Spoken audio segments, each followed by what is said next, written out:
Então, o tema que eu propus para esta formação é o organismo espiritual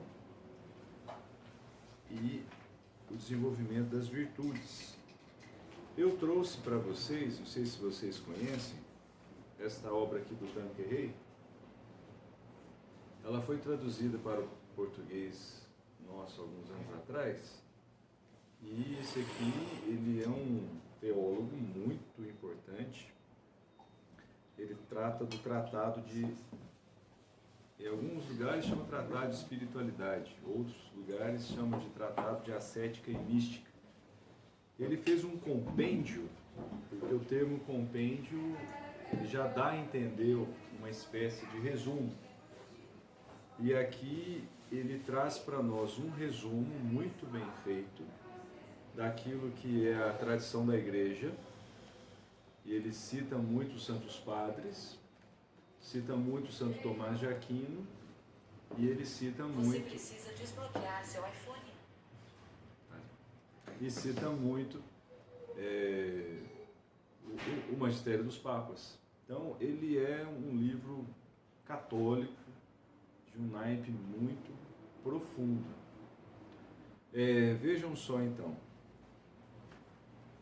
Eu vou trazer para vocês, tudo baseado nesse autor. Eu não vou ficar citando os santos, as notas, que são muito ricas, quase todos em São Tomás de Aquino, Santo Ambrósio, São Leão XIII, São Leão X, Leão XIII.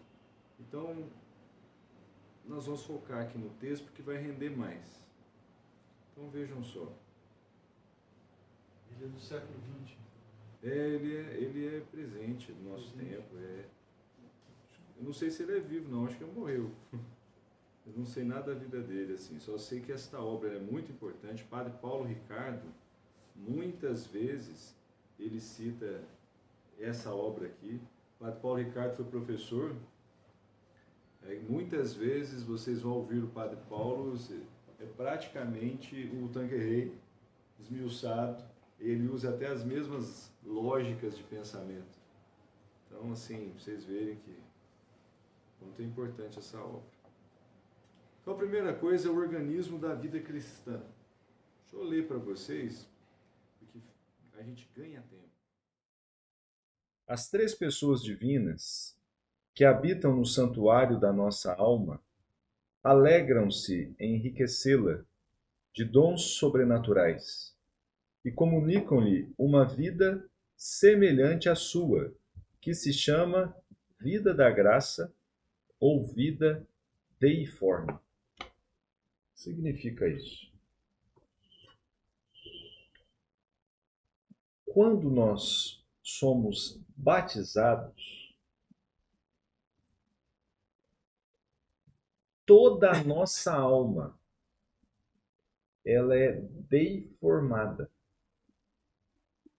O que significa isso? Deus forma de Deus. Só que agora vejam só, a nossa alma ela não recebe uma transformação de substância. Ou seja, a gente não passa a ter uma substância divina. A gente passa a ter o que a tradição da igreja chama de configuração. Ou seja, a nossa alma ela é unida a Deus como que por acidente, no sentido de ela tem um revestimento divino. Ela é configurada a Cristo. E aí nós vamos imaginar que é como se nós recebêssemos uma outra vida. É uma vida na nossa vida. Nós somos inseridos na vida divina. Se você pensar então, onde habita Deus, na alma, é melhor a gente pensar o seguinte, é a alma que habita toda em Deus. Porque Se você pensar que na planta dos pés tem vida e na ponta dos cabelos tem vida, a nossa vida em Cristo, ela é toda em Cristo, toda em Deus. Então, é para pensar o seguinte: onde é que habita Deus no homem? Na verdade, quando nós somos batizados, somos deinformados, ou seja, somos colocados todos em Deus. É tão interessante isso que a palavra batizo, em grego, quando você vai lá no Evangelho de Mateus, e Jesus diz: ide por todo mundo, batizai. Esse batizai é batizo em grego, que pode ser traduzido como colocar dentro. Então, o batismo é colocar dentro. Então, nós somos colocados dentro. Então, você imagina, é como se tivesse o copo de água aqui e eu sou colocado dentro. Olha que interessante agora. A água, ela não entrou no meu dedo, mas o meu dedo está todo na água. É essa a ideia. Então, eu não perco a minha natureza humana, meu dedo aqui, mas ao mesmo tempo sou revestido da presença da graça divina. Entenderam isso?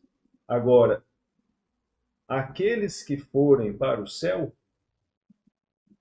essa parte aqui muda. Eu recebo interiormente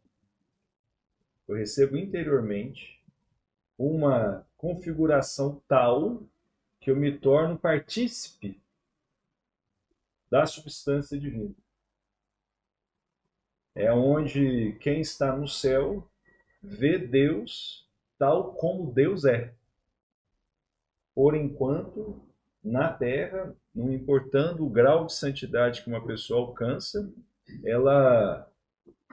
esse contato interno, no sentido de a minha alma ser configurada plenamente, numa transformação que só vai ocorrer na ressurreição da carne, ela não é possível. É o que São Paulo explica. Por ora conhecemos por imagem.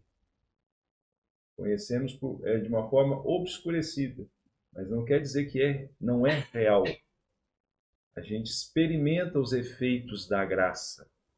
Então, é experienciável essa vida na graça na nossa experiência viva, interna. Então, agora vejam. Em todo gênero de vida, deve-se considerar 3 elementos. O princípio vital, que é, por assim dizer, a fonte da vida, as faculdades, que permitem produzir atos vitais, e, por fim, os atos, que são a manifestação das faculdades, contribuindo para desenvolvê-las. Na ordem sobrenatural, Deus, vivendo em nós, produz em nossas almas esses mesmos elementos. Então, vejam só.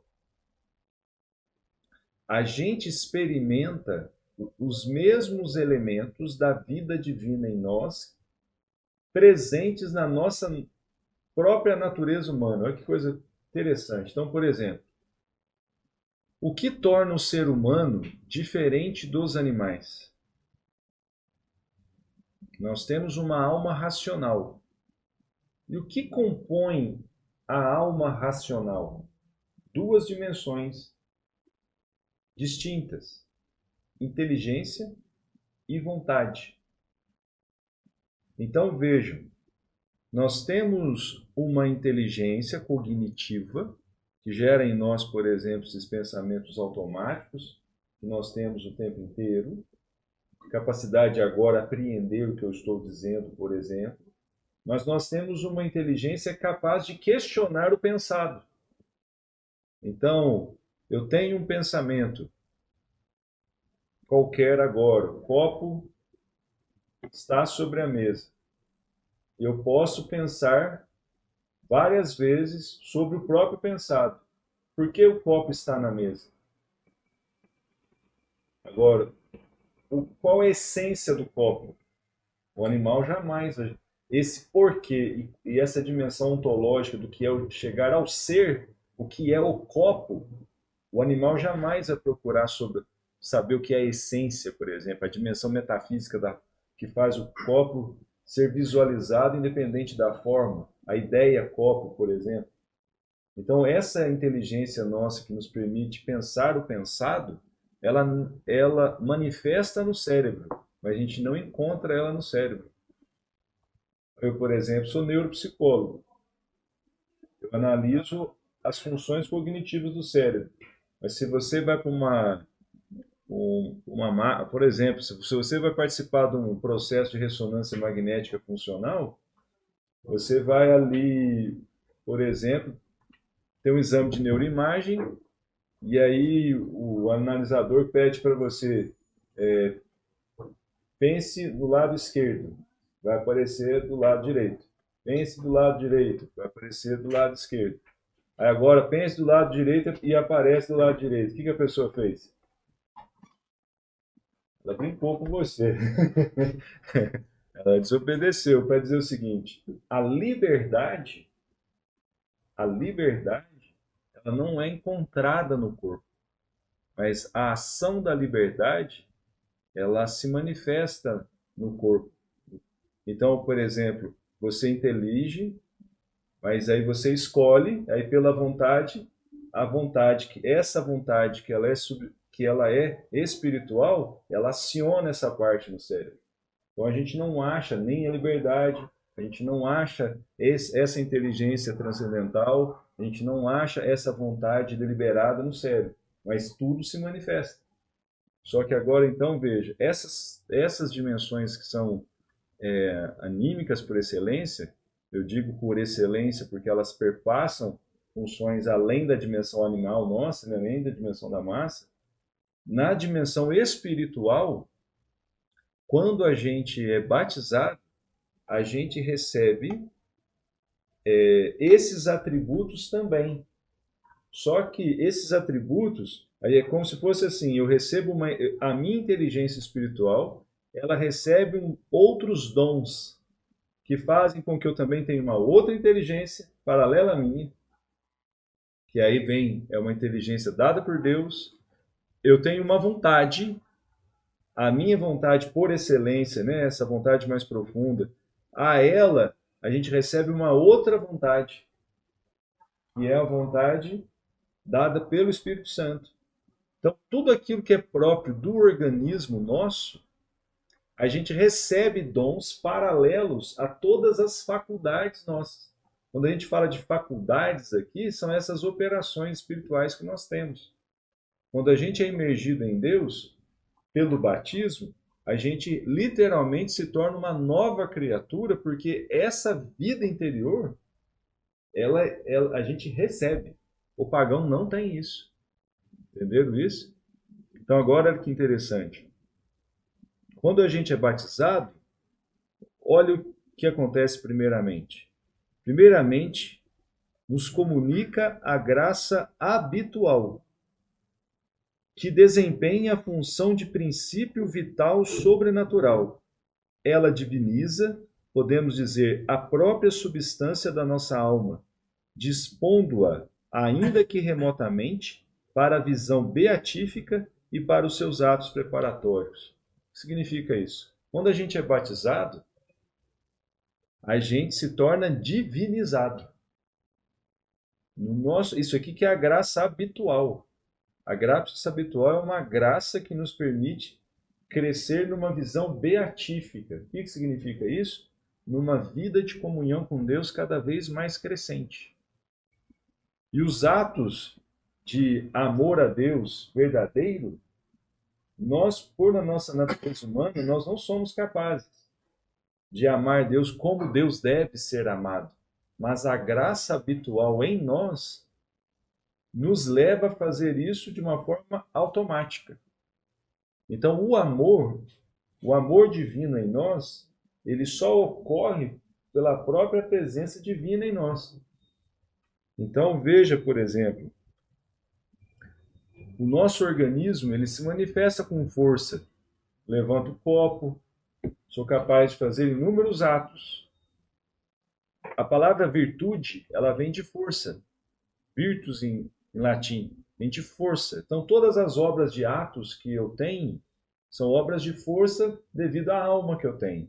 Então, da mesma forma, quando a gente é batizado, essa capacidade de fazer coisas agora em Deus é como se a nossa capacidade de operar, ela recebe uma união com a capacidade de Deus operar em nós.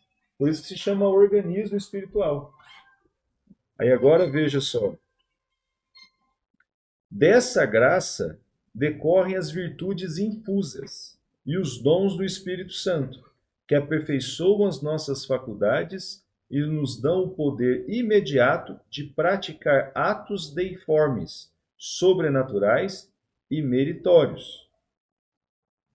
Para pôr essas faculdades em exercício, concede-nos graças atuais, que iluminam nosso entendimento, fortalecem a vontade e ajuda-nos a praticar atos sobrenaturais e, com isso, a aumentar o manancial de graça habitual que nos foi concedido. Então, veja, pelo batismo, nós recebemos tudo. Um novo modo de pensar, um novo modo de agir, um novo modo de escolher, a capacidade de ter atos meritórios diante de Deus, mas tudo em Deus. Ou seja, quando a gente é batizado, nós somos santos. Nós nos tornamos santos. Só que qual que é o grande problema? Essa graça habitual aqui, ela tem as graças atuais. O que são as graças atuais? É você imaginar o seguinte: o meu dedo mergulhado aqui na água, ele pode sair da água. Aí agora veja, a capacidade de voltar para estar na água é a graça habitual. Eu recebi a possibilidade, então eu recebi a graça de poder estar assim. Se não fosse o batismo, aqui, ó, não entra. Só que pelo batismo, entra. Essa porta aqui, digamos, de entrada, ela foi quebrada, ela entrou. Só que agora, olha para você ver. Aqui eu recebo tudo. Meu organismo vital em Deus. Só que agora, olha o que acontece. Se eu cometo pecado mortal, eu saio. Eu tenho a fé, ou seja, eu sei que eu já fiz essa experiência, eu fiz a experiência de Deus, por exemplo, eu creio em Deus, eu tenho a fé, eu tenho a esperança, que é o quê? Uma inclinação profunda, que a própria graça de Deus me empurra para poder voltar na intimidade com Deus, só que quando eu peco mortalmente, eu não faço isso mais. Eu perco a caridade. Então, em pecado mortal, é impossível a pessoa amar a Deus. É impossível. Ela não é capaz de amar. O São Francisco de Sales chama de amor imperfeito. Então, o que é um amor imperfeito? São Francisco de Sales, na obra Tratado do Amor, ele explica assim: a alma que antes, por exemplo, era habituada a fazer atos constantes de amor a Deus, ela, ao cair em pecado mortal, ela passa a ter só aparência de atos. Exemplo, o cara está na igreja, ele reza o rosário, ele vai à missa, ele desenvolve um apostolado, ele acorda às 4 horas da manhã para rezar com o Frei Gilson, ele faz obras de caridade, só que tudo aquilo não tem mérito nenhum diante de Deus. É só... Por que é chamado de amor imperfeito? Porque a pessoa faz por hábito, é um restinho do que sobrou. É como se fosse uma roupa que a pessoa ainda está vestida, mas ela por dentro ela é oca. Ela ela até acha que para ela é santa ainda. A soberba ainda faz ela julgar que ela está por cima ainda, que ela está bem. Ela pode ter até uma aparência de santificação, etc., mas no fundo ela está morta. O amor perfeito nela não opera, porque o amor perfeito só é em estado de graça. Uma parte do organismo espiritual dela existe. As virtudes teologais, essa perda aqui completa, ela é gradativa também, porque assim como existe graus de santidade, existe graus de perversão. Existe graus de perversão. Então é por isso que, quando São Paulo diz que aquele que acha que está de pé toma cuidado para não cair, porque às vezes você tem a aparência de que está de pé, a pessoa pode pensar que a aparência, né, os atos, práticas de piedade, vida sacramental, às vezes até por aparência, mas quando ela não se converte, porque o que é conversão na igreja? Conversão na igreja é estar em estado de graça. O que é a penitência na igreja? Quando o anjo em Fátima fala penitência, penitência, penitência. O que é a penitência na igreja? É estar em estado de graça, voltar ao estado de graça. A alma penitente é uma alma vigilante e orante, sobretudo. Aí, nessa vigilância em estado de graça, uma vez que aí sim, né, como a única forma de poder voltar inteiramente aqui é o sacramento da confissão. É a segunda tábua de salvação. É a única forma. Ou uma penitência extraordinária. Só que a pessoa ter o coração contrito de forma extraordinária, ou seja, não só uma atrição, a contrição verdadeira, só numa obra de graça, ele chama extraordinária porque é raro de acontecer. Por isso que nosso Senhor Jesus Cristo nos deu o sacramento da confissão para fazer, ó a graça, volta. Aquilo que nós não conseguimos fazer por força, Deus nos dá por graça. E quem é capaz de, por própria força, chegar a Deus? A gente sendo composto só de água e sais minerais na parte corpórea, pensa, a gente não é nada. Então, olha que outra parte interessante aqui.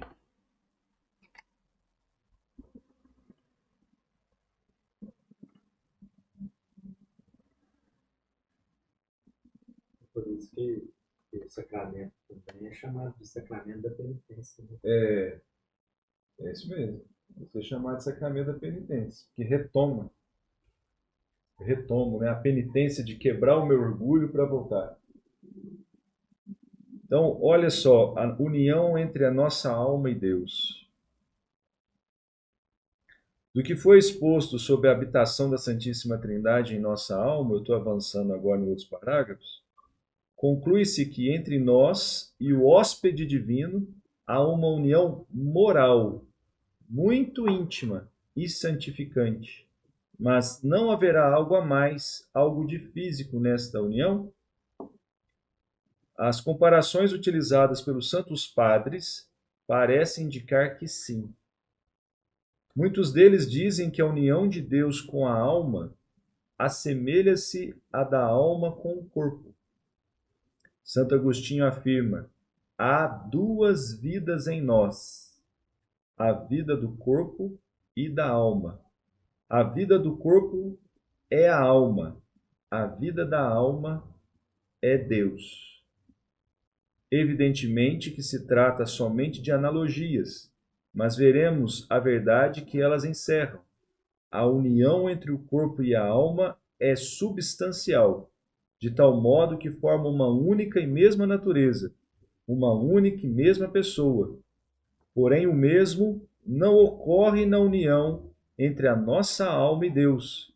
Conservamos sempre a nossa natureza e personalidade, permanecendo essencialmente distintos da divindade. Porém, assim como a alma dá ao corpo a vida que este desfruta, também Deus, sem ser a forma da alma, dá-lhe sua vida sobrenatural, vida não igual, mas verdadeira e formalmente semelhante à sua. Essa vida constitui uma união muito real de nossa alma com Deus. Supõe uma realidade concreta que Deus nos comunica e que é o elo de união entre Ele e nós. Certamente, essa nossa nova relação nada acrescenta a Deus, mas aperfeiçoa nossa alma, tornando-a deiforme. Desse modo, o Espírito Santo não é causa formal, mas causa eficiente e exemplar de nossa santificação. Vocês viram que tudo que eu falei é resumido nesse parágrafo aqui.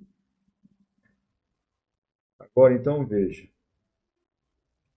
Quando nós vamos falar de virtudes, a gente vai entender o seguinte.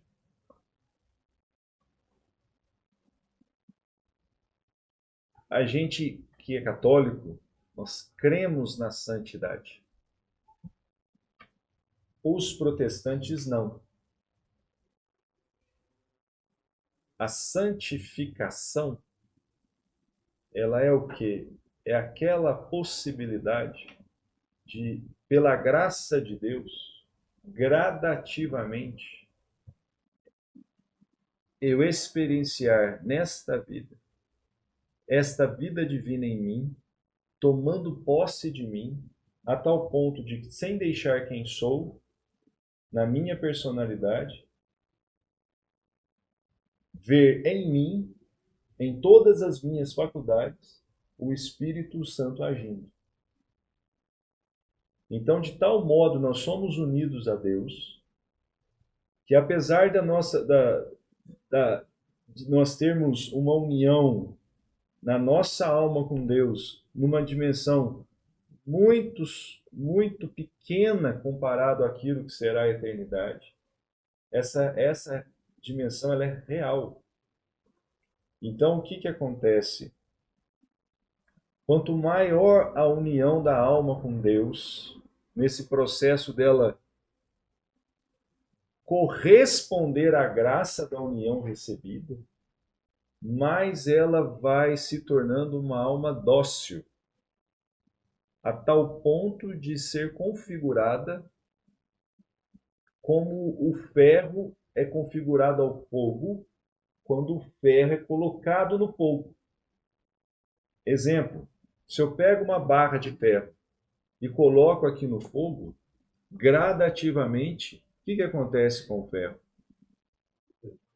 Ele vai ficando com a cor do fogo. E em seguida, ele vai ficando cada vez mais fluido, semelhante ao fogo. Ele não deixa de ser ferro, mas ele vai se tornando cada vez mais semelhante ao fogo. E se você tira ele ali do fogo, está até saindo fogo.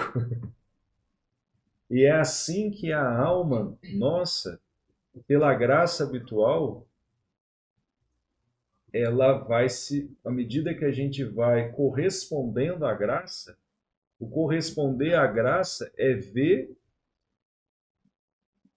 nós, sem perdermos a nossa personalidade, irmos nos tornando alguém cuja vida reproduz Deus. Reproduz Deus. Isso aqui que é... Deixa eu só para ficar melhor entendido, posso falar? Por exemplo, a hora que você deu o exemplo, né, de colocar o dedo aí na água e tal, você tira o dedo da água, Quer dizer que a gente não mais faz parte da igreja. Não é isso? Não, não é isso. É assim, ó. A igreja, ela é o corpo místico de Cristo. Quando você é batizado, você recebe um caráter. Esse caráter é uma marca que nunca sai. A pessoa que foi batizada e ela foi no inferno, e ela foi para o inferno, o caráter não sai. Não sai. Então, a grande possibilidade é o seguinte. Então, eu fui inserido em Cristo. A fidelidade dele é para sempre. Então, enquanto eu estar, a graça habitual estar em mim, ela está.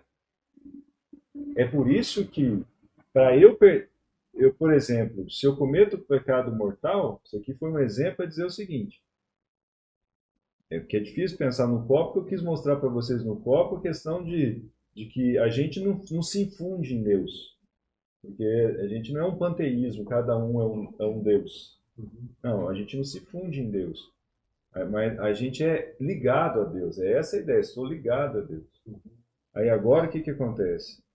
Só que a diferença é que eu estou dentro de mim, eu estou habitado pela Santíssima Trindade. Estou habitado pela Santíssima Trindade. Embora o mistério na verdade, eu estou dentro da Santíssima Trindade.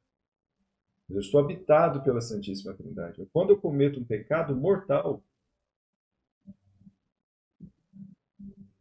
a caridade, que acontece o seguinte, o organismo espiritual, ele infunde força em nós. A gente percebe essa força. Então, por exemplo, uma das forças é a fé. Por que creio? O crer nosso não é um ato intelectual de ter sido convencido. Ah, eu sou convencido, igual 2 mais 2 é igual a 4. Não. Eu toco em mim, igual na carta aos Hebreus está escrito, a fé ela é a substância daquilo que não se vê. É bonita essa tradução mais no original. O Papa Bento XVI, inclusive, usa ela em uma das suas encíclicas. A fé é a substância daquilo que não se vê.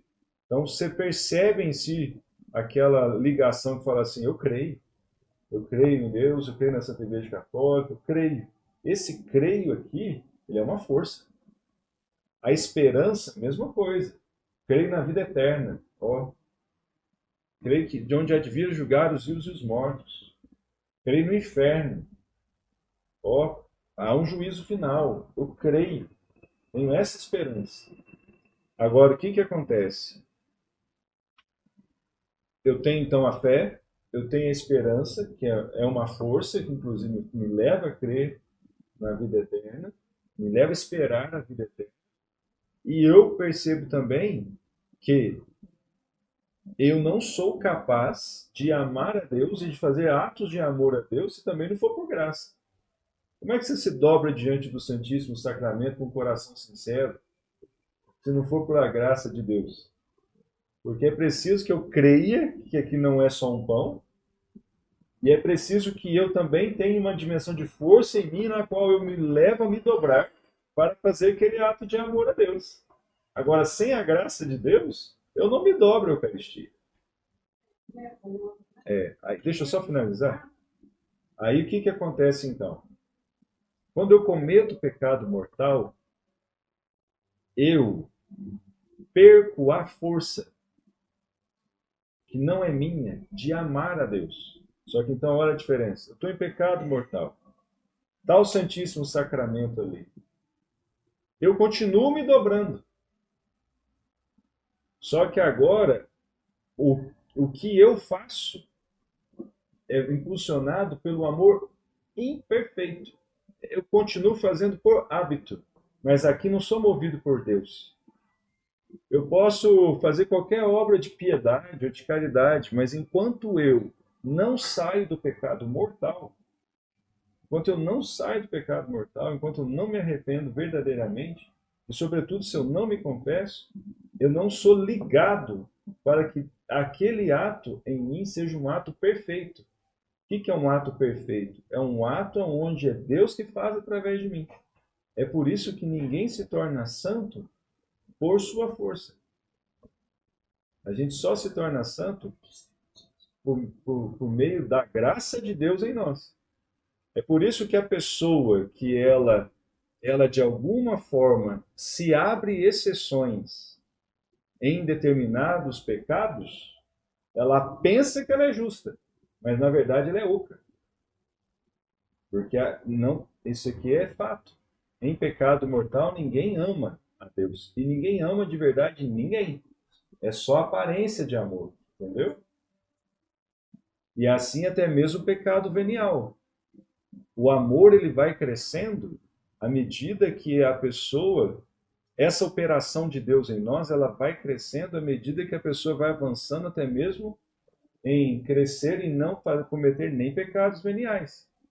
É por que nós cremos na santidade? Porque nós cremos que pela graça de Deus, um homem, uma mulher é capaz, sem deixar de ser pecador, porque a gente nunca nesta vida se torna imaculado, sem deixar de ser pecador, porque o justo peca, São Paulo pecava, São Pedro pecava, só que num ponto tão pequeno, tão minúsculo, que é como se fosse assim, olha, ele experimenta as fraquezas, é por isso que toda vez que você lê a vida de um santo, quando você vê a vida de um santo, todo santo se vê frágil. Todo santo se vê fraco. Só que agora, olha que interessante. Embora todo santo se vê fraco, todo santo se vê frágil, ao mesmo tempo, todo santo não tem outra intenção mais a não ser a glória de Deus. Então, os pequenos pecados veniais, eles já estão de tal modo, a vontade já está de tal modo unida a Cristo, a inteligência já está de tal modo unida a Cristo, que os pecados veniais, eles são pecados não deliberados. Eles são cometidos por fraqueza. É diferente dos pecados veniais deliberados. Que é o quê? É aquela maldade em nós, que diariamente experimentamos o dia inteiro, que faz com que nós nos percebamos incoerentes. E a pessoa que não se vê incoerente, aí é bem provável que ela está em pecado mortal e ela nem sabe. E sobretudo os mais idosos, quando falam, não tem pecado, não. Ixi, vai fazer isso de coisa. A palavra de Deus diz que todo homem que afirma que não tem pecado é mentiroso, e a palavra de Deus nem habita nele. Pensa. Então não tem como, é uma consciência pervertida. A gente precisa entender isso aqui. Uma das grandes tentações dos cabelos brancos é o embrutecimento. O embrutecimento é terrível. A gente cria uns enrijecimentos de interpretação de nós mesmos, da vida, do que é Deus, do que é a igreja e etc. Só que são embrutecimentos, ou seja, é como se fosse uma casca que a gente cria para sustentar um edifício fraco. É por isso que essa busca de vigilância constante, oração constante, vida sacramental constante, porque assim, a Eucaristia, ela aumenta em nós a caridade. E a confissão, ela aumenta em nós a caridade. Por isso que quanto mais próximo da Eucaristia, mais eu estarei permitindo-me ser aberto à graça atual da caridade. Quanto mais próximo do sacramento da confissão também. É por isso que quem tem consciência de santidade, essa pessoa geralmente ela vai buscar muitas e muitas vezes o sacramento da confissão. E ela vai buscar muitas e muitas vezes... Hã? É por isso que eu estou falando de quem tem consciência de santidade e não consciência de magia. Porque a magia é o quê? Eu busco por minha força a graça de Deus. Então, por exemplo, eu me confesso toda semana. Para quê? Por quê? Qual a intenção primeiro? Movido por qual? Porque aí, se eu busco para de alguma forma me enaltecer diante de Deus, aqui eu estou buscando com má intenção. É diferente quando eu de fato estou numa luta interior real, real, contra a soberba em mim, para que de fato Deus reine em mim. De tal quanto mais eu mergulho nas minhas misérias, de verdade, mais eu busco o sacramento da confissão com o coração contrito. Então, por exemplo, quem muito se confessa, mas com o coração embrutecido, a pessoa não vê a caridade crescendo nela. É aquela pessoa que passa anos e anos e anos e anos na igreja, frequenta os sacramentos, frequenta tudo, mas nunca converte. Porque é aquilo que São Tiago diz na sua carta. Busca Deus, mas busca para deleitar-se nos seus prazeres. É terrível isso, né? É essa a ideia. Respondi sua pergunta? Responde. A sua pergunta. Não, na verdade, que falando da situação da pessoa em relação à igreja, né? É uma observação, que eu já vi alguns livros, dizendo que quando a pessoa está em pecado mortal, ela é um membro da igreja, mas não é um morto. Essa expressão. É morto por causa dessa ideia. Ele não deixou de ser da igreja, porque tem o caráter do batismo. Mas Deus é amor. A vida nossa, ela precisa ser o reflexo do amor. Mas se eu estou em pecado mortal, esse amor, uma vez que ele não opera em mim, é como se eu estivesse morto. É nesse sentido. Não é que eu deixei de ser igreja, mas a força do amor, que é a identidade da igreja, em mim ela pulsa pouco. Só que não perdi a esperança e eu não perdi a fé. Por isso que eu estou na igreja. Agora, quando a pessoa continua aumentando, mergulhando ainda mais na perversidade, ou seja, ela deliberadamente peca, aí ela perde a caridade, depois ela perde a esperança, e se ela continua, ela fica rebelde, e a hora que ela se põe de tal liberdade a pecar, ela se dá liberdade para pecar, aí ela chega um momento, ela fica perversa. Ela sabe quem Deus é, mas aquela fé enquanto um creio, que consiste em render-me plenamente à vontade de Deus, dentro de tudo aquilo que a Santa Igreja Católica coloca, essa pessoa perde. É igual os demônios. Os demônios sabem quem é Deus, mas não se prostram mais. Então é como se a pessoa perdesse completamente. Perdeu tudo. Então é por isso que existe uma gradatividade, inclusive, a pessoa não perdeu o caráter. Só que de tal forma é como se fosse um piche, foi de tal forma colocado em cima que o caráter está lá, mas é como se fosse um diamante, fosse coberto de piche e camadas cada vez mais sólidas de piche em cima, a tal ponto que o diamante sumiu. Mas está lá. O grande drama disso que eu vejo são as sutilezas e as artimanhas dos pecados. Né? Então, muitas vezes, a gente vai se deixando levar pelas circunstâncias, pelas pressões do dia a dia, e de repente a gente para e fala assim, poxa, aquilo ali que eu fiz. Por exemplo, vou dar um exemplo. Eu vi um vídeo no YouTube que estava falando sobre a Fernanda Montenegro lá na ONU com a Janja. E o título do vídeo era uma coisa que estava tripudiando, entendeu? Então eu falei, eu não vou entrar nesse vídeo, porque se eu entrar nesse vídeo, eu estou sendo conivente com algo que está independentemente dos erros, dos pecados, né, que está tratando ela de uma forma respeitosa, independentemente dos pecados dela. Então, assim, às vezes a gente tem esse crivo na hora, mas nem sempre a gente tem. Então, assim, a gente se deixa. São as ocasiões de pecado, elas são infinitas, elas são inúmeras, é o tempo todo. Então, ao mesmo tempo, você ficar o tempo todo vigilante, dá um pouquinho, às vezes a gente precisa dar uma... Porque senão a gente vai ficar neurótico. A igreja, Eu tenho isso. a igreja, ela coloca para nós que a gente tem que formar a nossa consciência constantemente. A leitura do catecismo, o conhecimento da tradição, do que é pecado, o que não é, para que a gente possa ter maior consciência. Porque quanto maior consciência, a voz da consciência moral em nós, ela é mais forte. Então, o que acontece?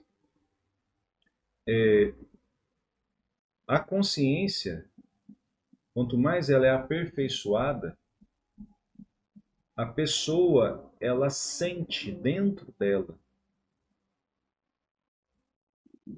aquilo que São Paulo fala, não entristeçais o Espírito Santo.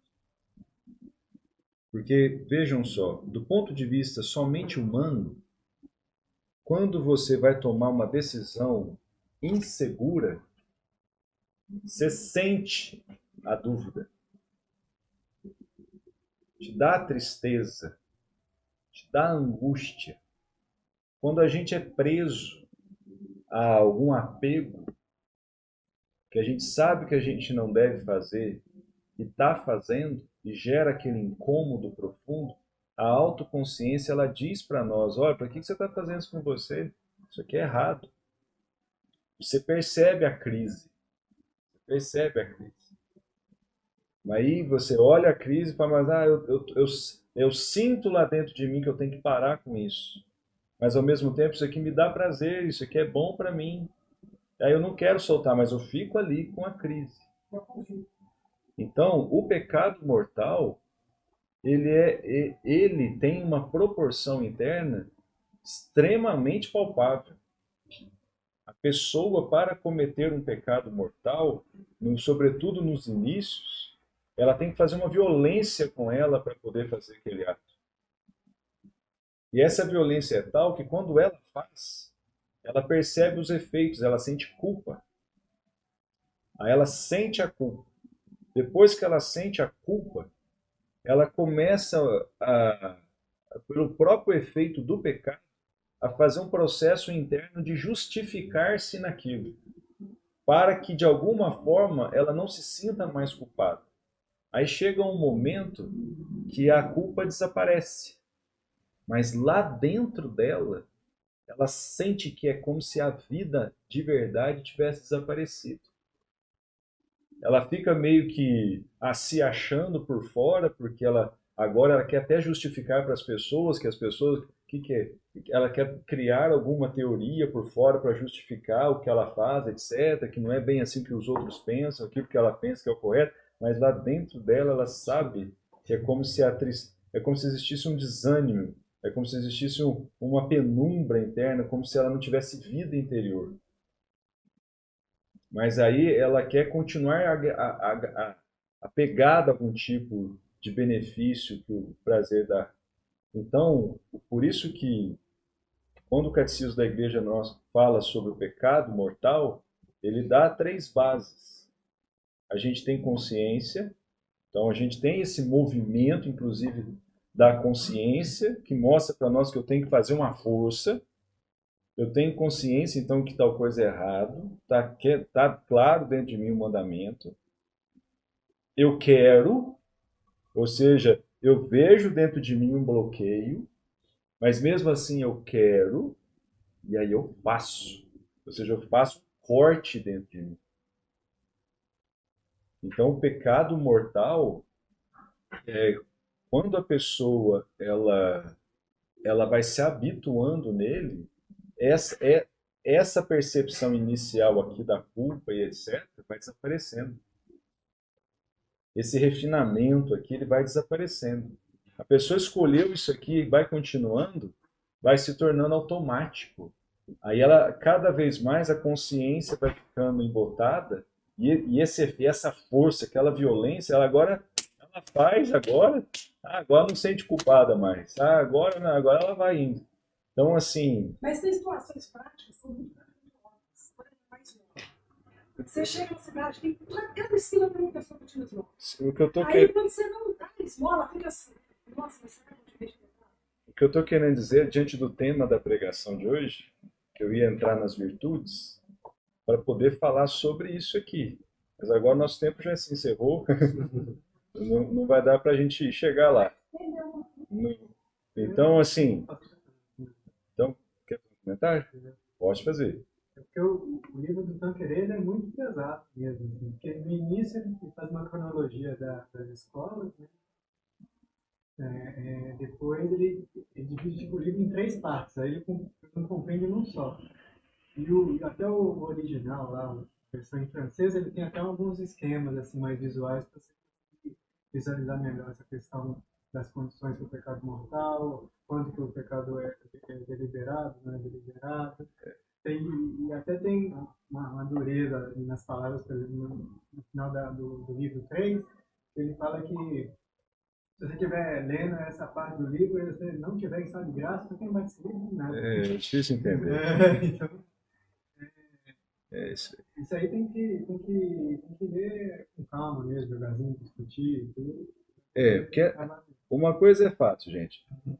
Para eu seguir a linha do raciocínio do organismo espiritual até chegar no desenvolvimento das virtudes, eu tinha que seguir sem pausas. Legal a participação de tudo, mas temas mais profundos assim fica difícil. Porque eu sei que suscita vontade de comentários em todos e tal, mas quebra o raciocínio e nós temos pouquíssimo tempo.